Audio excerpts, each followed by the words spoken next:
operation. Pero still,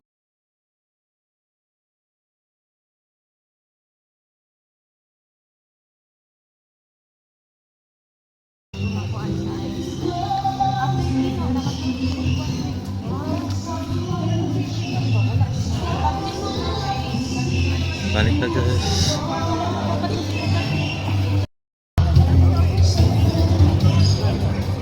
Ay, halay.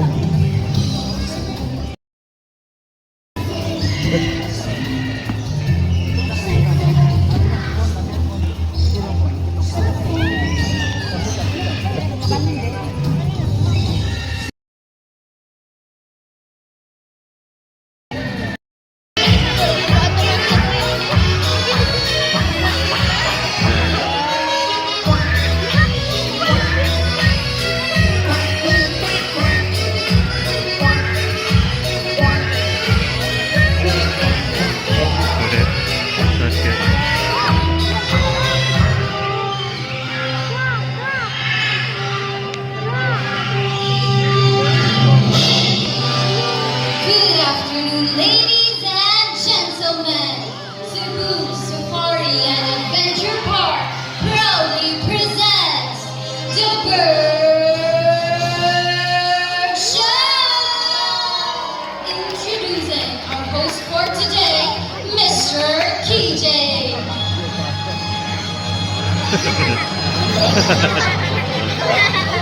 Ay, Hi, mabuhay, and good afternoon, ladies and gentlemen. Welcome to Cebu Safari and Adventure Park. Once again, my name is KJ, and I'll be your host for today. Ladies and gentlemen, please help me welcome our umbrella kakatu named Sophie. And I guess Sophie has something to tell us. What is it, buddy? Don't be shy. Interact. Okay, take your time, buddy. You're saying hi. Okay. Are you ready? Okay, let's do it, buddy. She's busy eating, guys. Okay, let's do it, buddy. Ready? Where are you going? Okay, so everyone, can you say hi, Sophie? hi. Okay, buddy. Ladies Ladies and gentlemen, welcome to Cebu Safari's Bird Shows. Once again, everyone, hi. Where's the energy, guys? Again, hi. Hello. Now, are you guys ready? Now, to make sure you're all set and ready, how about in the count of 3, I want to hear the loudest roar of a lion. In 1, 2, 3. That energy. Now, did you see our group of pigeons? Well, did you know that pigeons can remember places and can find their way back home no matter how far they will go?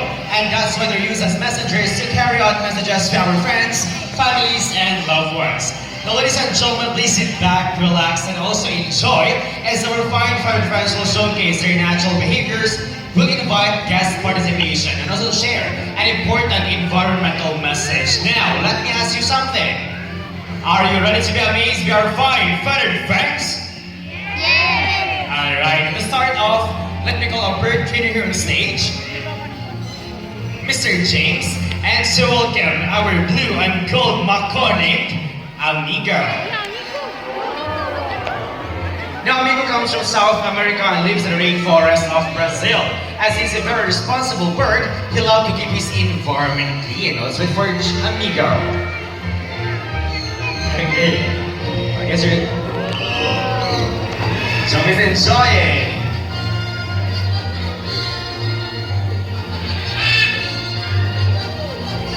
Okay, come here, buddy. Let's start our first act.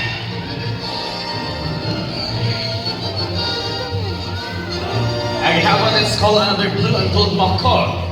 Let's have Tarzan for our next act. For the same act, but let's have Tarzan instead. Okay, there you are, buddy. Ladies and gentlemen, please help me welcome our beautiful macaw named Tarzan. Also, one of our cute and playful and talented birds. Let's have Tarzan. We have here 2 sample trash bins labeled as biodegradable and non-biodegradable. We also have here some sample trash. And now let's see how Amigo or Tarzan can clean up the mess. Let's start, buddy. Okay, so pick up some first trash. Okay, let's start. And he picks up a paper cup, walks all the way, open the biodegradable bin, and he dropped it inside. Good bird. Let's have the next trash. And he picks up a plastic bottle, walks all the way, open the non-biodegradable bin, and he dropped it inside. Let's have another one. Again. And some trash. He picks up a paper cup, walks all the way, open the biodegradable bin, and he dropped it inside. Last one, buddy. Last one. He picks up another plastic bottle, now walks all the way, open the non-biodegradable bin, and he dropped it inside. Good bird, amigo. Now see if the bird can do it, why can't we, right? So always remember to put trash inside the trash bins. As the saying goes, cleanliness is next to you. That's right, cleanliness. So thank you so much, amigo, and thank you so much, Mr. James. Now, ladies and gentlemen, for our next bird we have, it is very cute and very playful. But I need everyone's cooperation to please remain seated and do not try to reach out or touch these birds. These birds will fly closer and even closer to you. Now, ladies and gentlemen, I is here and meet our cute and playful Eclectus parents named Star and Rio. Now, Eclectus parents, they are dimorphic type of birds, meaning you can easily identify with a male or female just by looking at their colors. Male Eclectus are bright green in color, just like Rio, and female Eclectus parrots are bright red in color, just like Star. And for the lifespan, they can live about 40 to 60 years in captivity with proper care. Our students in the community, they are well provided in food and well taken care of their doctors and also our pets.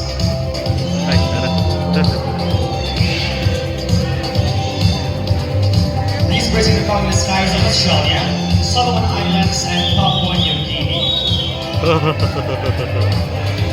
And then we got 15 to 18 inches long and they're known by their high pitched calls.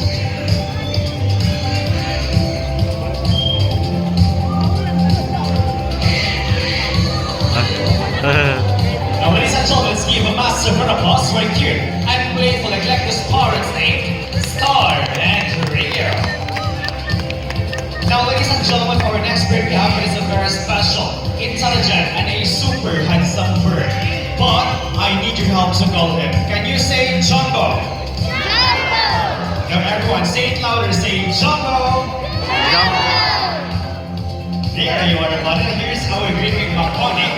Jumbo. So, hi, Jumbo buddy. Good afternoon. Can you wave to the crowd like this one? Hi, everyone. Welcome to Cebu Safari. Now, everyone, can you wave back and say hello, Jumbo? Hello, Jumbo. So, because of a very long tail with feathers and brown tail feet from his head down to his tail, with the itself that roughly extends up to 2 feet. Now, Jumbo's going to show us his beautiful tail. Can you turn around, buddy? Good bird. And last one. Nice. As you can see, most of their colors are outside their bodies and they have less colors underneath their wings. Now, Jumbo's going to show us his beautiful wings. But first, can you say wings? Wings. Now, everyone say it again. Say wings. Wings!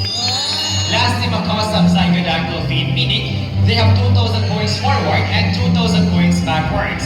They can also use their feet, hold on legs, and climb. Now, Mr. Irving here said ground nut. He will place it inside a plastic basket. Now let's see what Jumbo will do. Now Jumbo carefully lifts up the plastic basket and grab this nut. Good for you, Jumbo. Additionally, macaws are often compared to a 4-year-old child because of how they think and act. But wait, ladies and gentlemen, meet Jumbo's friends. From the jungles of South America, here comes our flying macaws.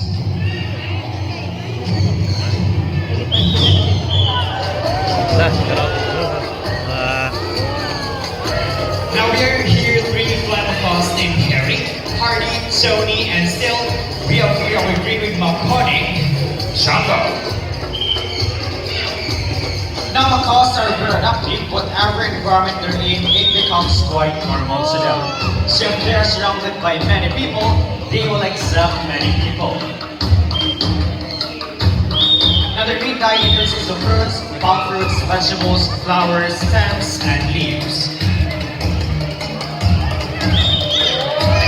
And in the wild, we encounter prey to neutralize toxins from various plants in their diet. It also gives them essential minerals like iron, calcium, and most especially sodium. Just like how humans can be left or right-handed, macaws have a favorite food to use while holding their food. And did you know that most macaws are left-footed? Now there are 4 local species of parrots in the world, and blue macaw ran has certified as parrots globally, and green macaw ran as the second largest parrots in the world. Now, ladies and gentlemen, let's give a massive round of applause to our flying macaws.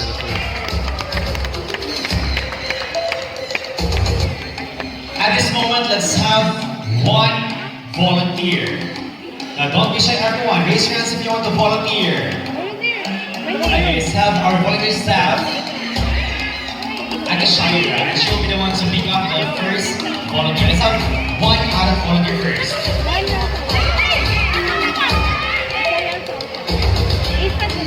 So we're needing a lot of volunteers today. Just raise your hands if you want to volunteer. Okay, someone please be careful. Okay, so stand still, don't make extra movement, eyes here.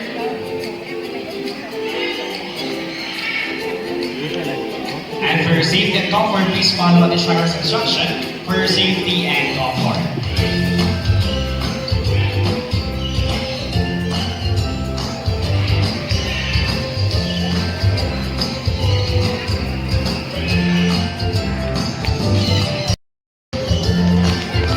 Okay, now all set and ready. Ladies and gentlemen, meet our group of Sanduniors. So Sanduniors are also known as Sandparkas. They are very playful, social, and have a very loud voice. They are natives in the northeastern part of South America, like Brazil and Venezuela. Okay, take your time, buddy. There's no need to rush. Eat as much as you can. Our very playful Sandunior named Bunny. Okay, thank you so much, Bunny, and thank you so much, ma'am. You can now take your seat. Okay, just be careful going down the hall. And how about let's have another adult volunteer again?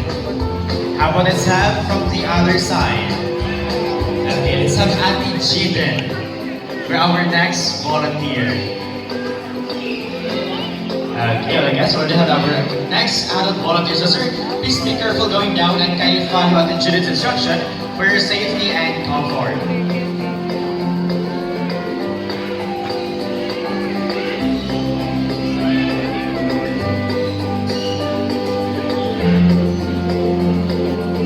Face the crowd and sir, stand still, don't make extra movement.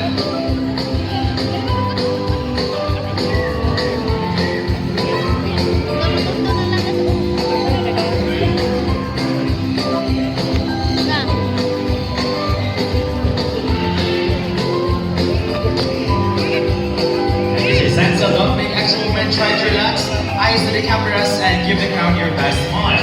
Now ladies and gentlemen, eyes here and feel the love in the air as we have here our couple, Sandunior named Ding and Dong.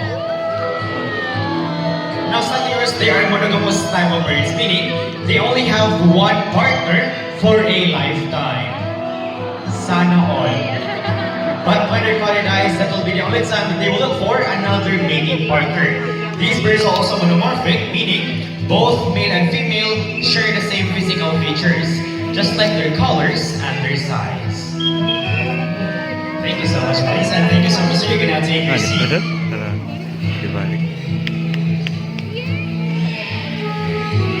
Now everyone, if you want to feed our Sanduniors, we have Sandunior feeding at the birds of the world.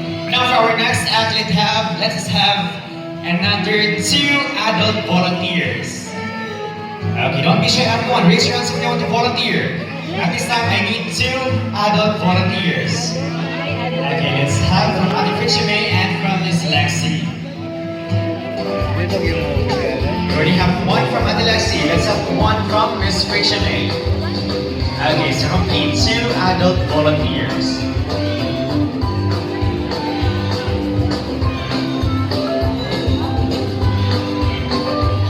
Now to our chosen volunteers, stand still, don't make extra movement.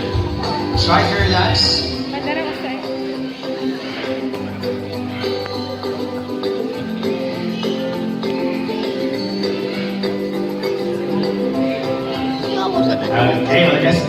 guys, give me thumbs up if you guys ready. Ready?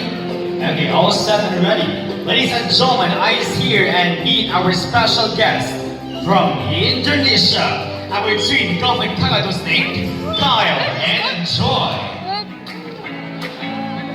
Now, Golfing Kagados is one of the smallest kagados in the world. They only grow up 32 centimeters in length from its beak down to its tail, with a wingspan of 65 to 85 centimeters. Okay, 2 out of 1 case and still don't take extra movement. We'll do it again one more time. Everybody, say 1, 2, 3, go! Now, for your lifespan, they can live up to 40 to 60 years in captivity with proper care. So once again, during study captivity, they are well provided in food and well taken care of by the safari staff. And they're also known as the Tanimbar Kagados, as they're natives in Tanimbar Islands of Indonesia. Now, thank you so much to our 2 added volunteers who may now take your seat. And ladies and gentlemen, let's give a massive round of applause to our twin Golfing Kagados named Kyle and Joy. Now, ladies and gentlemen, for our next act, let us have 3 adult volunteers. Once again, at this time, 3 adult volunteers. Let's have 1 from Ate Julina, 1 from Kuya Jilbin, and let's have another 1 from Miss Janice.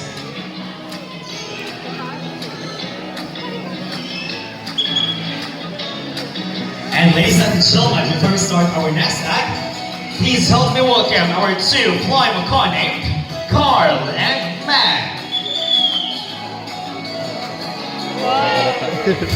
So I need everyone's cooperation to make sure we seated and to try to reach out or touch these birds. It is for your own safety, as our flying macaws have a powerful sharp talons and claws.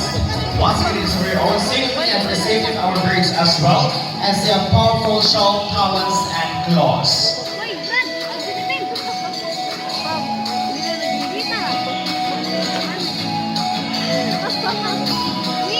Tulog dito.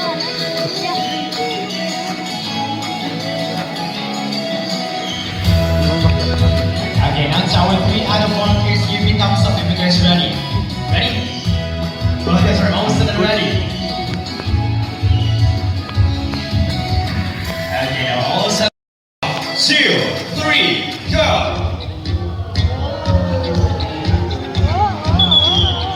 Now they're showing their natural behaviors in the wild. As you know what?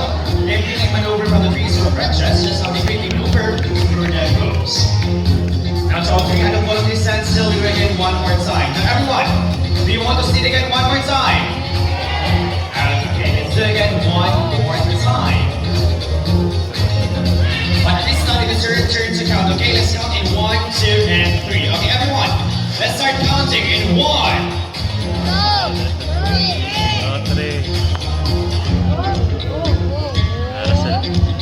Our naughty boy is very excited. Now, ladies and gentlemen, for our little Noah's lifespan, they can live 75 to 85 years in captivity with proper care. So thank you so much to our 3 added volunteers. You may now take your seat, and still, let's have a massive round of applause for 2 flying macaw named Carl and Matt.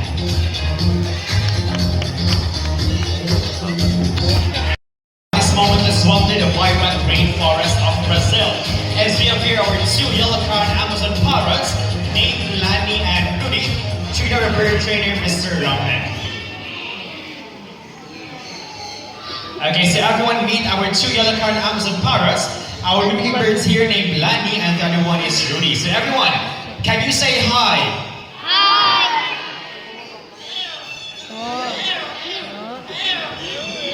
So yellow-crowned Amazon parrots are the most commonly kept Amazon species due to their excellent talking ability and playful nature. That's right. These type of birds are great at mimicking every sound, just like a rooster, a cat, a dog, a delivery, or even a whistle. Okay, let's start with the rooster first.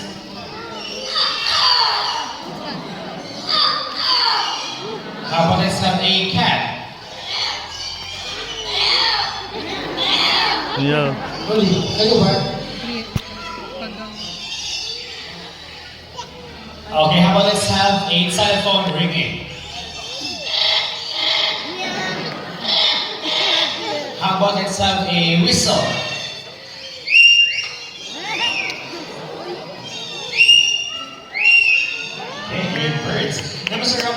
heard Lani and Rudy here, they love to sing. Is it true? Yes, we love to sing, but before they sing, we need to go what all singers do. We have to warm up first. Okay, they need to have a warm up first. Let's do the warm up. La la la la. La la la. Well, I guess we're all set and ready for the first song. Now for the first song. Whoa, whoa. I love you more today, King. Whoa, whoa. I love you more today, King. Now for our last song, let me ask first. Who's celebrating their birthdays today? Or within this month of March? Raise your hands. Okay, so happy birthday to all the birthday celebrants. So, Lani and Rudy, we have some celebrants here today. What do you do next?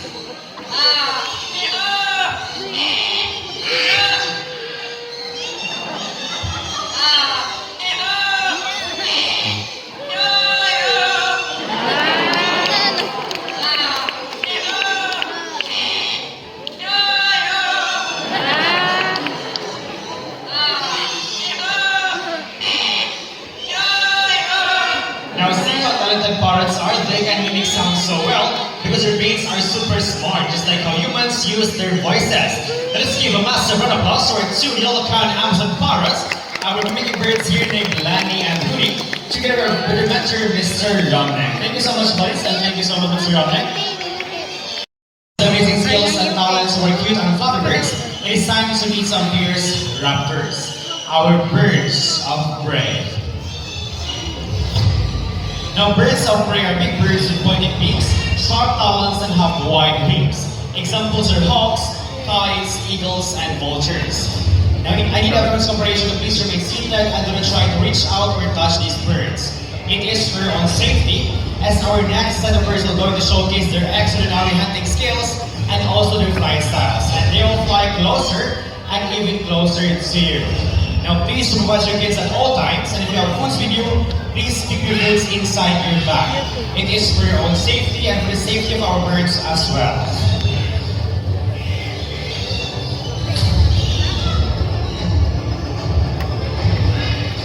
Now, ladies and gentlemen, for our first bird of prey, it is a diurnal type of bird, meaning most of their hunting time is during the daytime.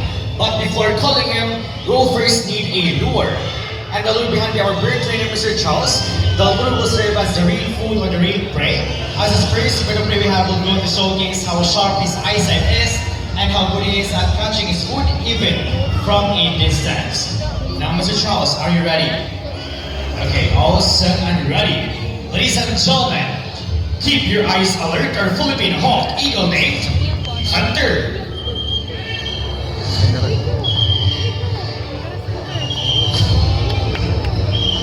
As you can see, Hunter is very observant of the lure's movement. Now let's see what Hunter will do next.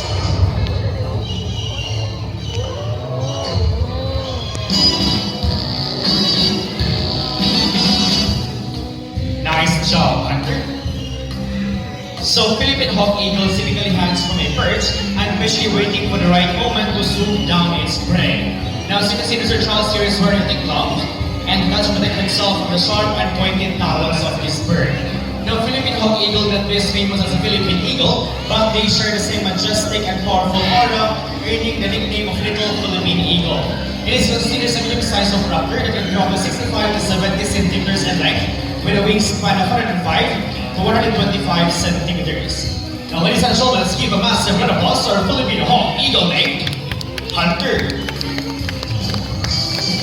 Now, ladies and gentlemen, for our next bird of prey, it embodies the beauty and the mystery of the night. Let us remain silent, seated, and relax. As you welcome our eastern grass owl named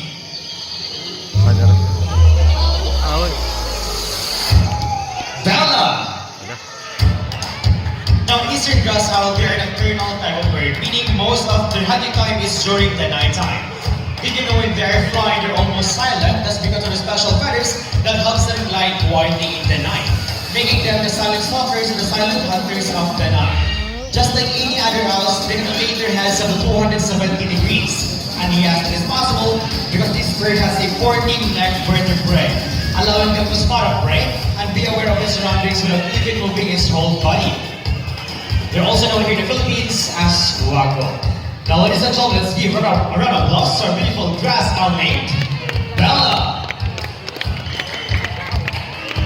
Now, ladies and gentlemen, for our next bird of prey, they're experts at snatching food from other birds, even in mid-air. Once again, the nation may seated and do not try to reach out or touch these birds. It is for your own safety as they will fly closer and closer to you. Now, ladies and gentlemen, put your hands together so our snatching prey flight, our brownie kites named Shadow.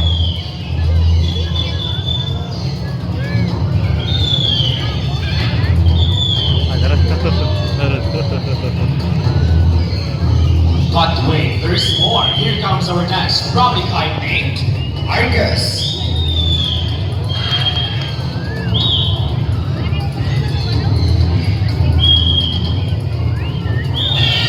And now here comes our third brownie kite named Cloud.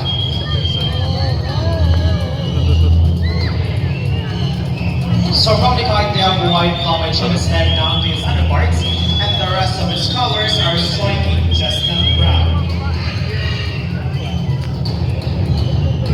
And brownie kites is not just flying prey and steals from fish and also hunting birds. That's what they're called as a snatching prey in flight.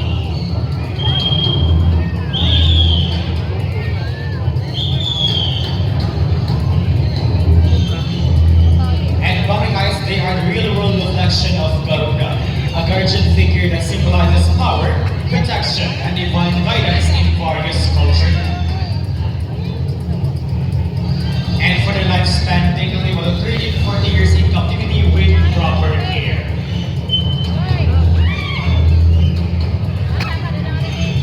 Thank you so much to our bird trainers, but wait, we still have one remaining brownie kite. And for this act, I need one brave male adult volunteer who is not afraid of our brownie kites. Once again, let's have one brave male adult volunteer for this act. Just make sure you're not afraid of our brownie kites. Okay, so we have there three children, and he will be the one to pick up the next volunteer.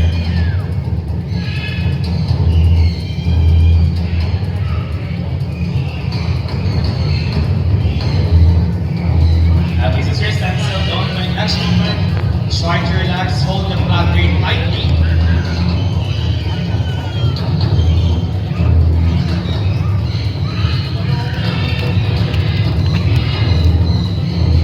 Okay, so don't make action movements.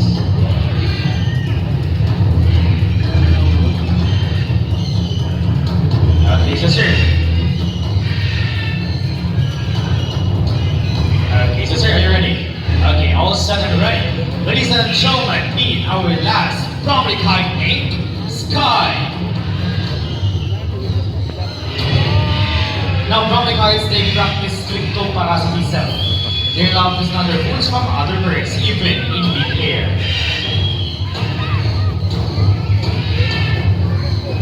Now, these medium-sized bird of prey can be found in the skies of Sri Lanka, Nepal, India, and Pakistan. They can also be found in our country, the Philippines.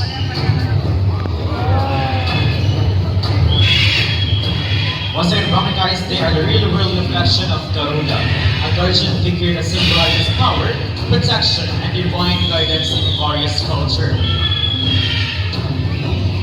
And they can live about 30 to 40 years in captivity with proper care.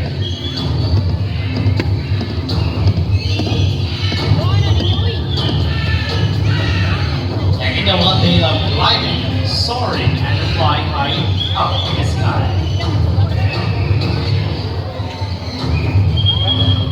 Okay, so thank you so much, sir. You can now take your seat.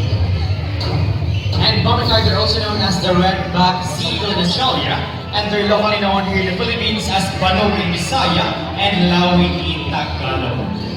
Once again, they can also be found here in our country, the Philippines, and they're also known as Banog in Bisaya and Lawi in Tagalog.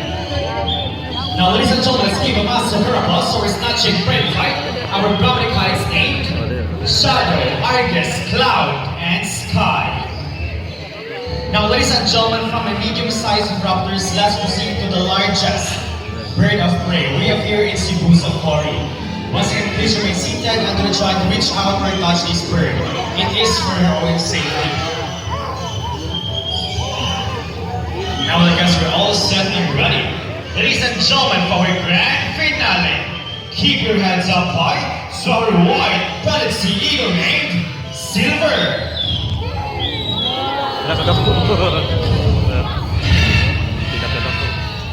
So white-bellied sea eagle, also known as the white-breasted sea eagle, or king of the coast. It is the white plumage on the side down in counterparts, and its wings and back are dark gray in color.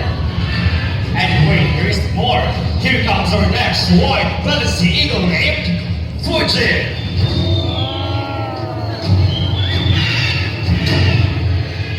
So white-bellied sea eagle, they can grow up to 75 to 85 centimeters in length, with a powerful wingspan of 180 to 220 centimeters. These large bird prey can be found in the skies of Australia, Sri Lanka, India, Tasmania, and Southeast Asia.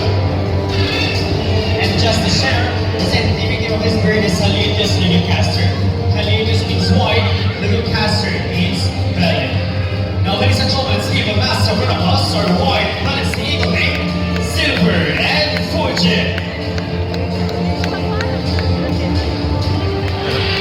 Now, ladies and gentlemen, here at Cebu Safari, we're just celebrating fun and unforgettable experiences. Our top priority is wildlife conservation. We work hard to protect endangered species, provide with safer habitats, and most passionate to educate guests about the importance of preserving nature.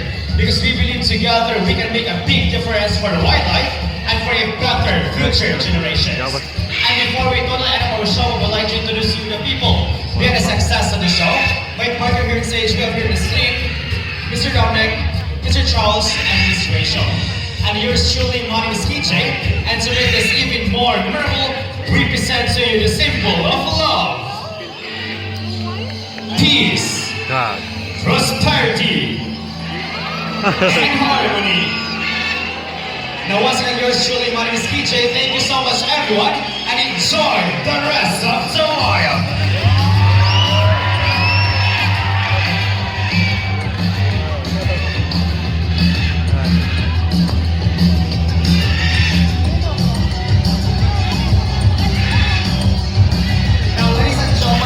Pictures of our photographers. Just kindly follow in the center. We have here our official photographers W2. If you want to use your phones, just using flash photography. So once again, if you want to take pictures of our photographers, just kindly follow. I like here in the center. We have here official photographers W2.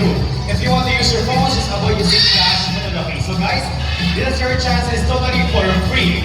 Once again, it is totally for free if you want to take pictures or videos of our photographers.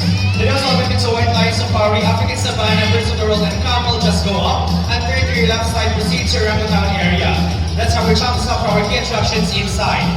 Don't forget our white Bengal tiger feeding 2:30 p.m. Just go up and turn to your right side. We also have giraffe feeding later at the outpost 3 p.m.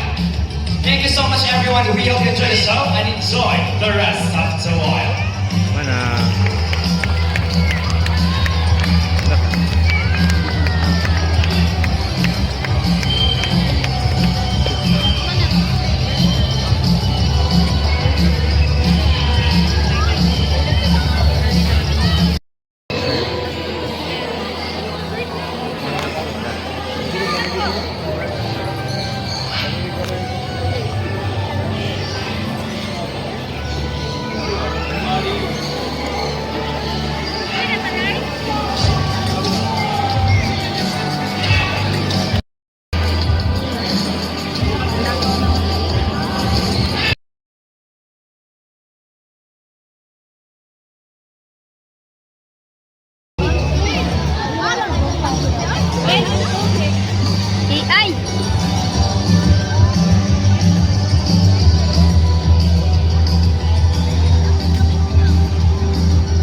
Mana? Mana?